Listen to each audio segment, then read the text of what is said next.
Commission এজলাসে ঘটে এই হাতাহাতি আর দুপক্ষের হট্টগোলের ঘটনা। শুনানি চলার সময় আইনজীবীদের দিকে তেড়ে আসেন ফেনী ৩ আসনের প্রার্থী আব্দুল আউল মিন্টু। শুরু করেন অকথ্য ভাষায় গালিগালাজ। এ সময় আপিল শুনানিতে এজলাসে ছিলেন কুমিল্লা ৪ আসনের আপিলকারী প্রার্থী হাসনাত আব্দুল্লাহ। পরে তিনি বেরিয়ে এসে আব্দুল আউল মিন্টুর বিরুদ্ধে অসদাচরণের অভিযোগ তোলেন। কমিশন এবং প্রত্যেকটা আইনজীবী যখন একটা অত্যন্ত একাডেমিক পরিবেশে তাদের সাবমিশনগুলো রাখছিলেন, ঠিক সেই সময়ে আলোচনা শেষে আব্দুল আউল মিন্টু এক আইনজীবীর কাছে তেড়ে আসেন, জহিরুল ইসলাম মুসার দিকে তেড়ে আসেন।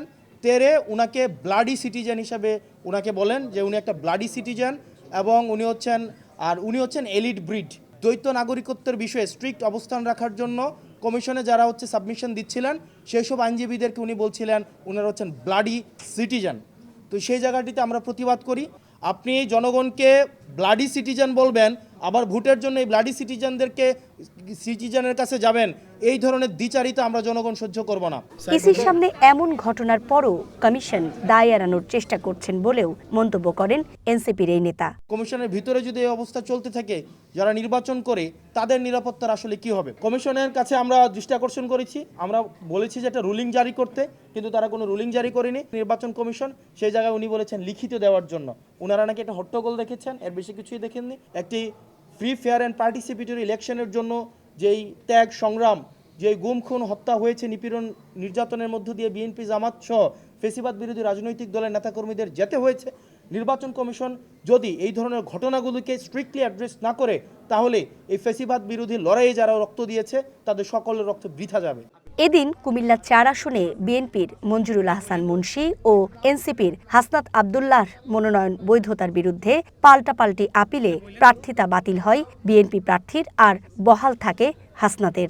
জনাব মঞ্জুরুল আহসান মুন্সি উনি একজন ইচ্ছাকৃত ঋণ খেলাপি, অর্থাৎ উইলফুল লোন ডিফল্টার। উনি 2004 এবং 5 সালে 3টি ব্যাংক এবং আর্থিক প্রতিষ্ঠান থেকে লোন নিয়েছেন। সেই লোন উনি কখনোই পরিশোধ করেননি। ব্যাংকগুলো তার বিরুদ্ধে অর্থঋণের মামলা করেছে, সেই মামলায় তারা রায় পেয়েছে, জারি মামলা চলমান আছে।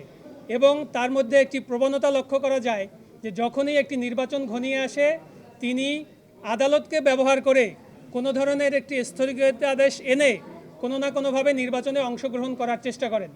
কিন্তু আনফর্চুনেটলি উনি 2001 সালের পর থেকে আর কখনোই আইনগতভাবে বৈধ প্রার্থী হিসাবে প্রতিদ্বন্দ্বিতা করার সুযোগ পাননি।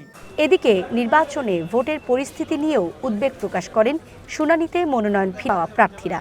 আমাদের নরসিংদী বাজার রায়পুরাতে আমাদের চরাঞ্চলের লোকজন, চরাঞ্চলের 6টা ইউনিয়নের 50% লোকজন এখনও তাদের বাড়ি ঘরে থাকতে পারছে না, কারণ সেখানকার আইন শৃঙ্খলা পরিস্থিতি খুবই খারাপ। ট্রাক মার্কা ও ট্রাক্টর মার্কা অবস্থান একেবারেই নিকটবর্তী হওয়ায় ভোটারদের মাঝে এক ধরনের বিভ্রান্তি সৃষ্টি হয়েছে এবং দুটো মার্কা শনাক্ত করা দুরূহ ব্যাপার হয়ে দাঁড়িয়েছে। আগামীকাল শেষ হবে সংসদীয় আসনগুলোর মনোনয়নপত্র গ্রহণ ও বাতিলের বিরুদ্ধে আপিল শুনানি। এদিন দ্বৈত নাগরিকত্ব নিয়ে অপেক্ষমান থাকা শুনানিও নিষ্পত্তি করবে কমিশন। সুকন্যা আমির, ওয়ান নিউজ, ঢাকা।